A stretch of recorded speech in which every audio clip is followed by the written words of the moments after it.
And you guys, why don't we get to the contest itself? You each have a podium here filled with foods and other such condiments and delights with which to make culinary stuff.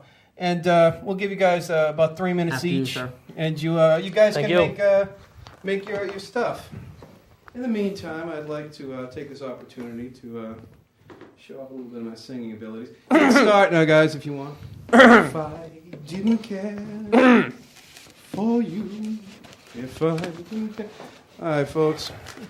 Let's see how our contestants are actually doing right now. We'll start with Mr. Frank. Frank, how are you? I want to work with my back to the camera, lest the ingredients get away and he start copying it. So you should probably talk to him Let's first. not be that bohemian about it tonight. So what are we making here tonight, Frank? I see we've got some paprika. You can speak with him first. He'll explain. Best for last. All right.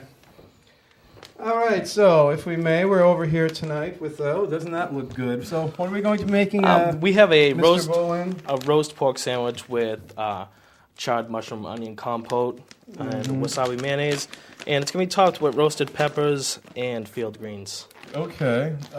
Something Why did the greens fail? Did they not study or something like that? Or they're just naturally a little slow. Naturally a little slow. Okay. Well, I think, though, that education for greens could be better these days, and we could have more classes that took into account that all greens learn at different rates. So how important is the bread in this whole sandwich process, would you say? I'd say it's pretty much everything. Really? Pretty much. It's a lot of mayonnaise. It's Bobby. if there's no bread, it's not being held together. Okay. So that's actually some wise words. What do you say there, Frank? I'm saying he's using a lot of mayonnaise. Where's your fancy Johnson & Wales degree now, Gonzalez? He's trying to throw me off. He doesn't feel too confident Well, about but himself. a lot of the best, it's like pitching in the bigs. You've got to really understand that sometimes the audience is going to be hostile, and you just got to deal with it. Or in this case, the other players might be hostile. Or in this case, the other chefs. That looks pretty good, though. If you don't, mind if I take one of these? Maybe? Absolutely, help yourself. Actually, can I use a knife? Because I prefer that you didn't. We train everyone before we let them use those. Okay. All right. So let's move on then to see how our other chef here is doing, Mr.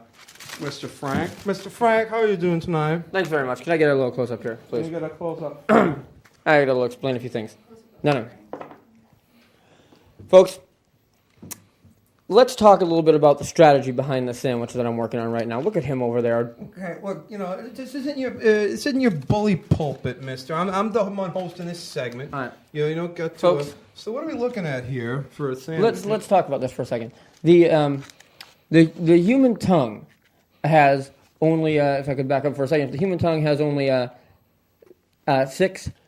Hold on. Your human tongue is doing too much talking and not enough eating. Let me explain. The human tongue can only taste 6 different flavors. That's incredible that your taste buds on the tongue can only come up with 6 different flavors. Basically, you can only taste sour, sweet, astringent, salty, and those.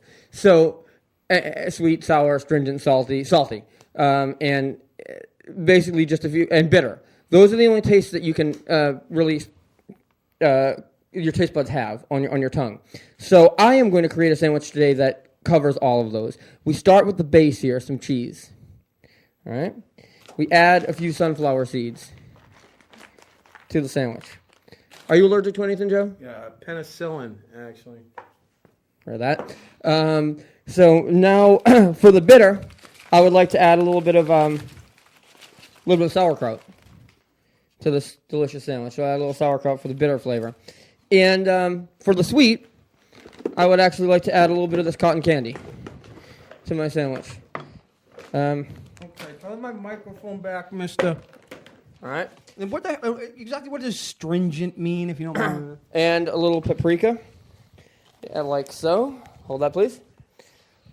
I'm supposed to be impartial here. Like so. And so, excuse me, camera.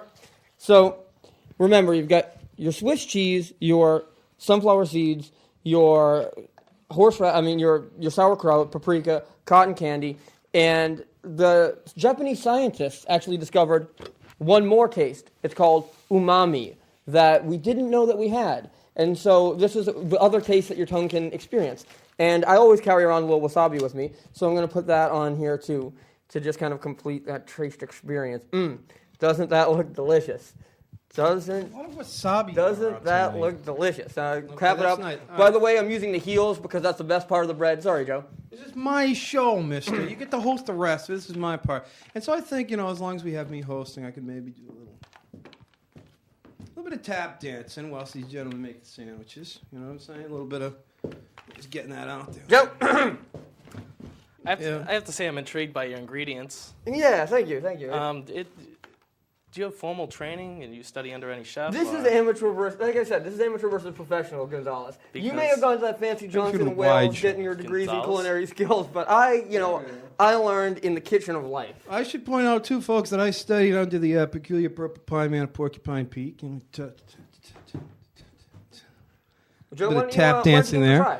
I studied tap dancing under the... So, are we at that point in the contest now, gentlemen, where we're going to be trying the actual food?